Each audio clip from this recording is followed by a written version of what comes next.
how's it going, guys? Welcome to Audio Addiction. We have a special guest with us, as you can say his name and what he does and all that jazz. Hello, everybody. I am CJ Dunleavy. I am a solo artist that operates under the name CJ Dunleavy. There we go. Well, guys, listen. CJ sprung this on me literally just a minute ago. Right now. We're doing it live. We're doing it live, but I've had you on a couple different times. Big shouts to No X1 artist. Mm-hmm. He's my guy. Boy John. Love John. It's his birthday. It's his Happy birthday, John. But we're here to talk about some important things. So, of course, you have an EP coming out. Yes, sir. How long has this process been? Because I know, like, we talk on a daily, but how is that? How does it feel to finally have everything like kind of loaded up and like ready to rock? Because I feel like for me, being like us knowing each other as friends for such a long time, it kind of hits different, So, how does it feel for you to finally release this stuff? God, it's kind of scary, to be honest. Sure. Like, because I've been really holding out on dropping it. I haven't announced it at the time of shooting. This recording. By Yes. the time this comes out, it'll definitely be announced. But watch it not be. Yeah, right. You're this like, is gonna hold me to this it. is like, But this is the timeline now. I control the timeline. The tentative plan is June 3rd for the EP. It's been in the making for about 2 years at this point, unintentionally. Essentially, it's nerve-wracking because I really want everything to be – I want everything to happen like as well as it can be. Sure, yeah. I wanted this to be the best have the best possible situation at the end of it. What that looks like, I don't really know. Still fleshing it out, and that's partially why it's taken so long. And the pandemic, too. And the pandemic, that didn't help either. It's a little bit tough getting some recording time scheduled because of the pandemic. Mm-hmm. But overall, it's very exciting. But right now, as an artist, really trying to be more goal-oriented about it. So it's like a two-pronged approach, like to just enjoy the ride of it finally coming out so I can move on to releasing other projects that I'm equally excited for. I feel like I'm just like kind of like just getting the train moving again. So I feel that. So yeah, it's exciting, a little scary, I guess, just the natural feelings. That's awesome. Well, I'm glad it's coming out. And guys, I'll announce it here because you're already watching this video.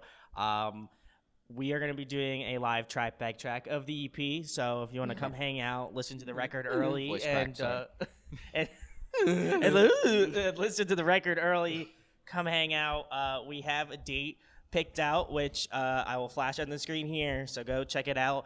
There will be an event on YouTube. So click it, click the reminder. So sick. It's going to be so sick. I've been really honestly enjoying them an absolute ton. And I feel like it gives you guys, the listeners, more of an experience on the record. So I'm really excited to finally do one. It's going to be very cool. I'm really excited. It's like Genius meets like an interview, and it's going to be so sick. I'm so ready. Very excited. But speaking about the new EP, what can people expect? Because I feel like as an artist, you have changed so much, and I've obviously seen that more personally on a more like daily basis. But how do you feel like fans that have known you for a long time? Like, are you a little bit nervous on how they're going to, like, take your new direction in terms of your sound? And then I guess, like, what is CJ Dunleavy going in the future? Because I imagine, like you said, you've recorded this over, 2 years period. Yeah. So I imagine you got some new stuff cooking, So, just tell the people, like, how that process has been going for you. Yeah, man. So the EP is called Everyone I Know Is a Song in the End. Based off the final line in the chorus of Talking, if you're familiar with it. I'm familiar with it. Thanks, man. The entire EP, essentially, it tells a story of a boyfriend with no girlfriend. Definitely not based on a true story in any way, shape, or asterisk form. Yeah. Totally made up. Totally made up. And that's a story that is consistently told throughout the EP, and it's interesting now because I do have a girlfriend who is amazing, is actually takes a huge part Shout out. Is a huge part of my business now as an artist. So Rhea, I love you. You're amazing. So it's still kind of funny on the back end. Sure. Releasing something that happened to me in the past, but now I'm a different person. But I do think, I think, you know, the people that have followed me and, you know, the friends and family that have listened to me since I started out are going to be very excited for it. I've been casually, or not casually, but consistently been going in this direction of the pop rap side of things ever since I dropped Don't Mind Me. So I don't think the direction will be a huge surprise to people. What I am really excited for is some of the music that's also going to happen beyond this, because now I'm a different person. Correct. These songs were written when I was at a different point in my life. So I'm really looking forward to what inspires me now and what the songs I write now are going to look like comparatively. But equally excited for both. I think people are going to be very excited for what this EP brings. Very cool. I'm excited. Again, not to plug our, you know, our track by track, but that's really where you're gonna find out all. No, I'm kidding. That's really where you're gonna find out all of that information. And honestly, we're gonna go. So we're gonna have so much depth to it. It's gonna be great. Yeah. So, you know, again, not to plug it, but I'm trying to skirt around it because I know I'm gonna be kind of asking some of the questions about the songs a little bit on the live, but like I said, you've been working on some new stuff. You know, like you said, the direction is kind of in the same vein. How does it feel to like look back? Because we were talking about just how the songs have like released, like, you know, like you had been working on them from that time period. Like, how does it finally feel to be like, oh my God, like this is actually going to be coming out, and I've like been working on this for 2 years, and like, you know, who has kind of helped you formulate your sound and like kind of going further? Because we should give shout out to Mike. I know Mike, Jeff, and Evan. But even outside of, you know, the technical side of like songwriting and creating the instruments, the vocals, the harmonies, the lyrics, all of that process, it's just this nice like sweet release of finally getting this out. Because it gets to a point I can't shut up when I have a song and I'm really excited about it, and I get the file back from Jeff and Evan, and I show, you know, everyone I can, obviously you. I have heard it. And it gets to a point with this EP especially, because it's been so long. My little brother, every couple weeks, would be like, yo, man, when you dropping that EP? When you doing that? I'd really like to listen to it. And then, like, my girlfriend was like, when you drop, dude, this is so good. I'm so sick of clicking on a drive file, downloading the file, getting an error, downloading it again, opening it in Safari. Put it out, please. Yes. So, it's going to help my life out tremendously. It's going to be a sweet release. But, yeah, as far as, like, it was going, like, looking back on the whole thing and just seeing where I started as, like, a 17-year-old that just liked playing guitar and downloaded Studio One and bought a microphone with his dishwashing money, to what I am creating now is, there's no words. It's just pure excitement. I'm so thankful for having such supporting people around me, especially now, of course, but when I was starting out, because I wasn't good. I wasn't a good singer. I really liked the songs I made, but I didn't think I was good enough to sing them. I'd go on stage and like play shows, fully knowing I wasn't going to do that well, and I didn't care, because I knew one day vocally my voice is going to get there and it's going to pay off, and I really feel like it has. We're all continuously working on ourselves and trying to be better people. Personal growth. But so you know, we all still have ways to go in our personal growth, but I feel like, you know, sticking with it at a time where all I had was the faith and desire to do this, to really see it, you know, the fruits of that labor pay off, is very exciting. And I couldn't thank the people enough around me that helped support my growth when it wasn't there either, because they had just as much faith and desire for me to be successful. And I'm very thankful for people like you, my girlfriend, my family, my friends too, that are also just equally excited. It's like the excitement has like come back. It's come back, but it's also in another sense, it's a little worn off. Now it's practical. Like, okay, this is real. You can do this full time. This can really happen. Now let's get to the game plan. And now it's just all strategy and thinking. And it's like, wow, this is real. And now I got a lot of work to do. That's why we're here at launch, you know, like to try to do that. And like, I don't know, for me personally, just being like not only a friend, but also like kind of like helping you to kind of guide you into what you're going through next. Like, it's really cool, and I'm really excited to listen through to it like all the way and like really kind of know that journey, because like we interviewed at his like parents' place, like, and he like we had met through launch. I'm almost positive. No, we met through a Skype call like 5 or 6 years ago because our mutual friend Dave. Oh yeah, Dave. From Voxel Productions. That's not doxing, is it? No. Okay, cool. Last time so. I doxed like so many people it's in okay. our last interview. Yeah. So editing Brandon's gonna have to find out right. if that's considered doxing or not. So but we met through that 5 or 6 years ago. I didn't have a beard. I was a literal child, and then I was also a child. Look at us. Now we're grown. Really glow up. The glow up is real. Yeah. Oh God, yeah.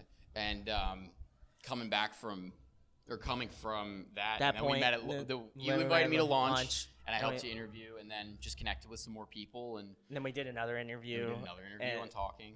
And it's just cool for me, like kind of almost having like the back seat to your like whole journey. Like you were a day one interviewer. You were the first person who ever interviewed me. I was a day oneer, and for me personally, like, I don't even think I've even told you this, but it's just kind of cool to like see your growth. Like, cause we heard songs that were just like, I heard acoustic, like I heard him do like a Black Bear acoustic song, and I was just like, that's not bad, but like to see where he's at now as an artist is just so cool. So I'm very stoked.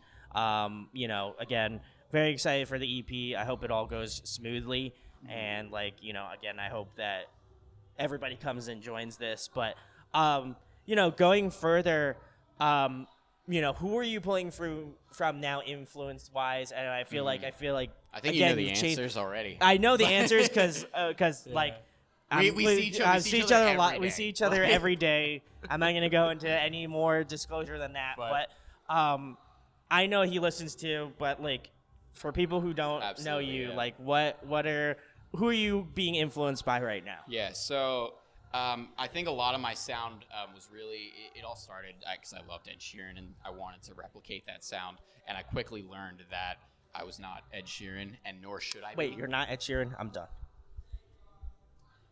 I really made it this far with that, yeah.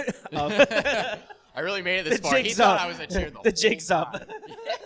But yeah, like I quickly learned, because I was so new and I wasn't a good vocalist, that I was not Ed Sheeran, and that's okay. After I got to a certain point in my life that brought me to writing Don't Mind Me, I was working on a song with this guy, Mike. I didn't know at the time. We're going to, at this point, probably written like 6 or 7 songs together. At the time, he was like, yeah, just for this one song, I'm thinking about doing like some kind of vibe, kind of like Black Bear. I didn't know what Black Bear was, but I totally went with it, acting like I did. I was like, yeah, Black Bear, yeah, for sure, I know that guy. And I was at the gym working out one day, maybe a couple days, maybe a week after, and Spotify's just shuffling on my phone, and I just hear at the time it was Do Re Mi. It was like, "Cause everybody wants to tap that ass all night," and I was like, "Oh God!" And so I was like, I loved that. So the concept of like pop rap, like having a trap beat and singing over it, was awesome to me. And by trying to measure myself up to Ed Sheeran, I found that the vocalist as a pop rap, and that side of pop was perfect. Yeah. So it jumped from being folk, which I still love to write, to this more pop rap, singing over trap beats, has jumped there. So Black Bear, just listening to that song and then getting to know that side of pop was a huge influence to what I do now. Outside of that, though, the band Camino. Woo! Shout out to the band Camino. Love the band Camino. I'm seeing them April 30th Woo! at the Electric Factory. I don't know what it's called. It's called now. Franklin Music Hall now. Whatever. Electric You know it's in your heart. In your heart, you know it's Electric Factory. It's always going to be. I know. You know, yeah. Yeah. Well, I'm seeing them April 30th. Are you going to that show, by the way? Come on. Probably. Tell the people. Okay. Yeah. So if tickets are not too, if the scalps are in our favor, if the scalpers are in my favor, and then I will yes. see them there. I got the text from Band Camino 5 months ago. They were doing this, absolutely. And meanwhile, I was like, I'm poor. so I didn't buy tickets, but now I'm regretting it. But no, I'm so excited. Ban Camino, as far as pop rock goes, just rock like their genre. I love what they do. Even the song "See Through," where it's rhythmically like "Meet me outside." Okay, cool. Like he doesn't stop, and it's so cool. And then this new album, they have the self-titled. I love tremendously. Everybody Dies. We were talking about this the other day. It was yes, we were. Everybody Dies. Roses. One Last Cigarette. Just complete bangers. So whether directly or indirectly, we'll see the songs I'm writing if that channels a bit. But that's really what I'm listening to right now. That is very true. As a funny side note, there was one day where CJ was out and one of the speakers was playing Hush Hush for a solid 6 hours, and I thought it was just to fuck with me, which apparently it was not. Actually, so it was the ghost of Ben Camino. At my work, I have a buddy there, and as a joke, he plays Hush Hush by Ben Camino. Like, he used to play it when I walked in, and it's like 9 in the morning. I'm just like, whatever. I walk in, I'm loving it. Yeah. But like, it was like, that just became like my signature song at work, and I guess now it's my life. And it's apparently my life now, too. I am not mad about it. Brandon might. I'm a little mad. But I still love the band Camino, so. Gotta love him. Maybe we should do an interview. I gotta figure out how to like harass them respectfully at this show, because like, hey, hear me out. So respectfully. It is a you said dream. respectfully. I said respectfully, so it's legal. I gotta find a way to just like meet these guys and talk to them. Like, I don't care about like plugging my music. Like, I have my own plans and strategies and goals. Yeah, cool. And then we'll throw it on TikTok. Yeah, and so that's what all the this is kids gonna be do, the right? perfect reel and TikTok for this. But like, I just really want to meet them and talk to them as fellow musicians and be like, yo, what do I have to do to open for you? Tell me right now. Which organ do I have to sell? Like, what do I have to do? How'd you get to Elektra? Like, you guys are incredible. I just want to talk to them. I feel that. Respectfully, so it's legal. Respectfully. Yeah. Well, Ban Camino, you know what you need to do. Come on, like, Stuart. You need to at CJ Dunleavy. Tell me you slept with my best friend. If you need a fill-in for one day, if you're feeling under the weather, Stuart, like, I've been practicing unintentionally in my car for the past year. So. And I am also. Post Brandon is really getting upset right now because I'm almost positive I'm going to get DMCA'd for this interview at some point. So, very cool. Sorry, Post Brandon. But let's, all right. Yo, Mercy's so cool. Also, shout-outs to Mercy. Yeah. They're great. Check out their interview. It was literally recorded moments before we started this. Moments before this. So he was packing up, like we're getting ready to leave. Yeah, and Brandon's like tying everything up. I'm like, yo, Brandon, can we just do it now? Let's do an interview. So we're doing it now. We're doing it live. So, but shout out to Brandon for the improv. These are all on the fly. I'm always on the fly. So yes, you are. But the next question, CJ. Obviously with the new material being in the works and stuff. Mm-hmm.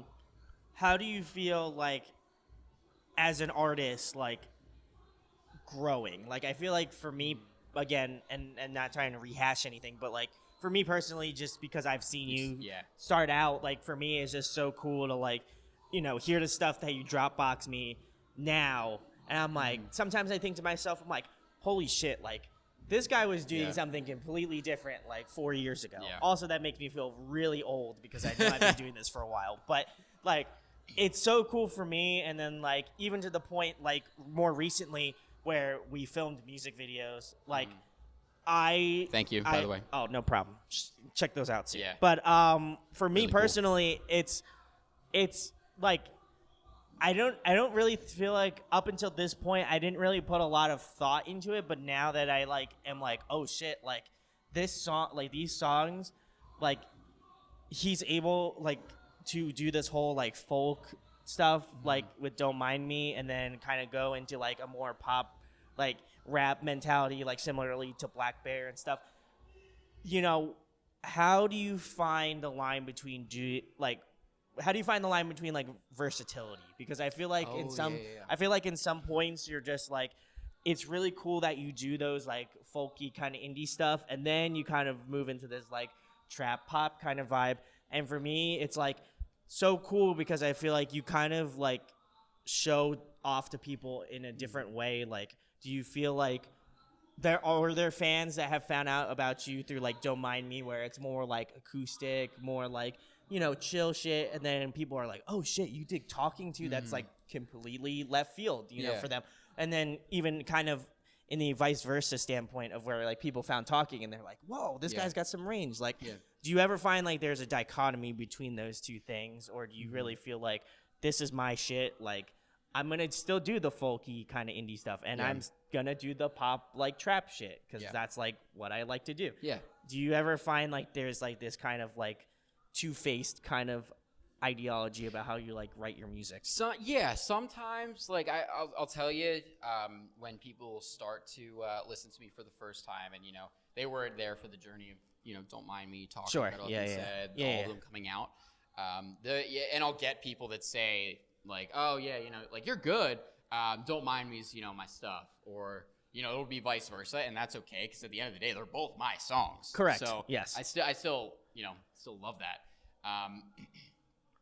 I think those are pretty rare, few and far between. That's good. Some, or at least I don't know about the others, if there are. But yeah, sometimes I think you do. I have found people prefer one side over the other. Sometimes I prefer one side over the other, and that's where my ADHD comes in, because I just start playing or writing whatever I'm feeling or what I'm liking or digging. And that's just what I put out. So you're kind of seeing my actual ADHD journey playing out. And like, I don't really think about like anything strategically or marketing on that side, because when it starts, I'm just doing whatever you're I like, want. yeah, this is sick. I go with that. Yeah. And I think people are very accepting of that, and they know my nature of doing that. It's not, I don't want to say it's almost random, the kind of styles I go for. But I don't want you to think of me as like, I don't want to be pigeonholed to a specific genre. I just want to make music I'm digging, and if whatever comes out of some writing session that sounds really good, I'm gonna put it out, and you can make your decisions from there. No, I feel like that's fair, because like I think as like, again, being on kind of two sides of the fence, like, you know, I'm a fan, but also I'm like your friend. It's kind of like those things that I'm like, okay, I understand where he's going for. Like, I might not understand it personally, you know, not being an artist and stuff, but like, I also understand the necessity of like, okay, well, like, this is what I like to do. I'm an artist. Like, I'm gonna just do what I want to do. Just writing shit I'm feeling, and then it just kind of goes from there. It also depends on the writing, like how the song comes about. Sure. Because there's some times where I have a song, it starts out on acoustic guitar, and they all start out folky. Yeah. So like my writing process hasn't really changed on that front. So now I'm just taking a folky song and figuring out how to turn it into a pop rap or pop trap song, and that's where Jeff and Evan, you know, really shine with their talent, and they. So that's where that comes in on the writing process. Yeah. Recently with this EP, I think Save Talking, every other song I co-wrote with Mike, 1026. I'm not sure if he still operates under that name. But he'll give me a beat or a song. Like, I'll tell him what I'm thinking, he'll send it to me, and then I'll sing over that. So it really also depends on either A, what I'm feeling, or B, how the song actually comes about. Yeah, no, I respect that. And like I said, I hope you kind of continue on that path of like doing what you're feeling, because like I think like in terms of artists, like I feel like especially more so on labels, you know, they're confined, like they feel like they're confined to a certain sound or a certain direction because the label tells them to do that or whatever. Yeah. But I feel like with your stuff, you're like, I'm just gonna do me. It doesn't matter like if I'm doing a folk track, it doesn't matter if I'm doing a pop track. It's just whatever. You know, it's still gonna hit the same way, you know, and so I respect that a lot. It's still me at the end of the day. Yeah, you know, it's still my voice, which is pretty. I don't want to say unique, but like I think I have a pretty discernible voice, so that's what also ties it in too for the listener, in my opinion. and I'll do the slight dig / plug, but honestly, no X1 artist and CJ should do a track together. I know. I've been, I'm not, I don't want to throw my hat. I want to throw my hat in the ring, but Yeah. I'm gonna, because I feel like I have to. We talk about it a lot. It's well, like this video we will hopefully inspire you guys to write a track together. I gotta tell you, there may be something already Cooking. on that front. Okay. I'm not gonna say anything else, Beyond. just given my nature. We'll see how it happens, but we have talked about that many a times. It's very honestly funny that it's taken so long. Yeah, we've been doing this. We've both been doing this for so long, John and I, and we've been so close for so many years. It's pretty funny that the paths have never crossed happened so far. Yeah. Well, now is the perfect time to do it, Yeah. guys. So definitely get on that, because I don't want to beg, but I'll do it. If I have to. I will beg. I will go on. myself. Please, let's do it. But CJ, when you're watching this, just remember, John. collab with John. First of all, love you. Happy birthday. And secondly, happy birthday. And third, collab with CJ. Just saying, I ain't your parents, but I could be. But the last thing, CJ, I asked Mayor C this, and I really liked their answer, but I'm going to ask you the same question. Yeah. What do you want people to take away from your music? Obviously, I feel like we're going to be a little bit more in depth with the whole live stream thing, but what do you want people to take away from your music as being an artist? I feel like that's so important nowadays to talk about those things. What do you want people that may have watched all 3 of our interviews, which again, if you have, thank God, but also, if you haven't, go back and watch them, because I feel like it really gives a good timeline on CJ's growth as an artist. And I will say, for being a musician for so long, I've thrown money into the drain of doing press runs and press tours, releases, and interviews. And the best interviews I've ever done were the ones that I hit up Brandon for. My heart. I will always come back to Audio Addiction. I will always do this. So, buddy. This is cute. This is cute. So, with that said, thank you for having me on again. Oh, no This problem. is definitely not going to be the last time. This is for sure not the last time. But for we're what gonna go to 69. That's the goal. I cannot replicate. After that, I can't go. No, we're not going beyond that. There's no way I can replicate what we do here in these interviews, with other in other situations. There's no way. Sorry, I was a little distracted. But That guy. There's a guy that wooed. totally ruined. Big respect. Yeah, he's enjoying the show. Yes. Good for him. So anyway, the question. So yeah. Just had to give my appreciation. I got you.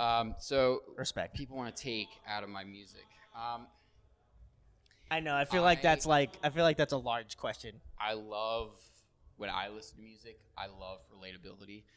One of the things I learned, back in April, that I officially had ADHD. I knew growing up, but I never really took it seriously, just for personal reasons. And one of the things they say about ADHD is you have really high highs, you have really low lows, relative to the neurotypical. And when I listen to a song that really makes me feel, I get the hairs on my arm. I'll get a little choked up. Yeah. Recently, I'll tell you, I think it was Help Me Get Over You by Ban Camino was a great one. Also, Who Do You Think You Are really hit me, and that's probably why I love Ban Camino so much. So I joke that all my songs aren't based off a true story, and obviously that's not true. Oh my God. a lot of bombshells. I'm not Ed Sheeran, and the songs are my real. God. To an extent. This is a big ruse. This is a big, We're dropping a lot of bombs here. Yeah, seriously. But that's what I want people to.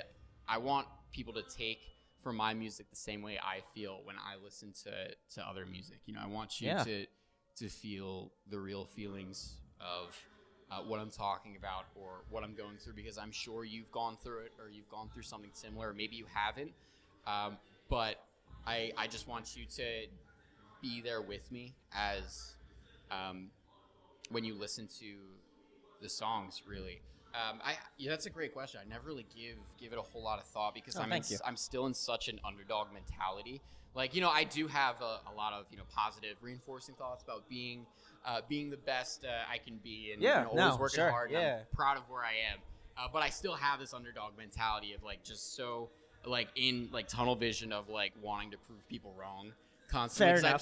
I still feel like I'm fighting for people to take me seriously, which maybe I don't think is the case, but like that's really where my mind goes to make sure you put your head to the grindstone. When I get grindstone. the opportunity for people to listen to me, that's I want. Yeah, you put your head to the grindstone and just go for it. And that's really where my mind is. So I appreciate that question. Oh, no problem. Yeah. And I feel like for me personally, like, you know, I always love asking this question because I feel like you never really truly know an artist until they, you know, answer a question like this, you know, because I feel like, you know, everybody has different intentions in terms of their lyrics or whatever. Yeah. But I think it's like when you hear it directly from the artist, like, there's no other source really, you know, like you're getting it directly from the person that wrote the song or was in that moment or whatever. And I think that means a lot, you know, and I'm going to go back and listen to this obviously because I'm editing it. But like for me personally, it's like, it's a good reminder that like, you know, whether you're like CJ Dunleavy or you're the band Camino. Don't tell me. King Conspicuous. King Conspicuous. Yeah, and also Raleigh V too. And Raleigh V. But he's on in a bit. He's on in a bit. But anyway, guys, kind of continuing the same thought I had earlier. It's just like, for me personally, like as an interviewer, it's always important for me to ask that type of question because I think as an interviewer, it makes me appreciate the music more. And I hope that if anything you take away from this interview, despite how goofy it is, like, I want you to take away that, like, you could be supporting an artist that is, like CJ. You could be supporting an artist that is, like, you know, Dua Lipa. You could be supporting an artist that, like, is just starting out. It doesn't matter. Like, they're all important. They all matter. And you can't understand how important that is to the other person, you know? Right. And so, like, having people come up to other artists and be like, man, this lyric really hit me, or like, your music really helped me, you know, change my mindset or whatever, like, that's important. And so, you know, don't take that away. Like, really try to, you know, again, when you listen to other music, like, it's really important to hear. So go do that. But the last thing, CJ, roll out the red carpet, you know, tell the people where they can find you at on social media, you know, anything you got coming up. You know, we already plugged the live track by track, which it's again, coming. This is the 4th time we've talked about it. So it's got to be important. It's going to be good. But check that out. But anyway, CJ, I'll let you take a look at this, and then I'm going to take a look at the camera to make sure we're still good. So, my name is CJ Dunleavy. When you search me, you can do C.J. Dunleavy, Dunleavy. It will come up for you. Spotify, Apple Music, Google Play, YouTube, you know, all the regulars. That's where you can find me. And tentatively June 3rd, Everyone I Know is a Song in the End EP will be released. Thanks so much for having me, Brandon. Oh, you know it, bud. Well, guys, again, you already know. Check out CJ Dunleavy. All of the links will be in the description where you can find out about his music, his artistry, his merch, all that stuff. Go give him some love. He's my boy. I love him to death. So go do that. And if you enjoy this interview, share, like, and subscribe. Make sure you at No X1 Artist so they can do a collab soon. Because again, I don't want to have to say it, but you know, like, I want to say it. So go. We have to. You got to. I feel like that's the only way you got to get at John. Absolutely. So please go check it out. Happy birthday to John. If you enjoy us, please check it out. And again, huge thanks to CJ for coming on and doing this impromptu interview. Thank you.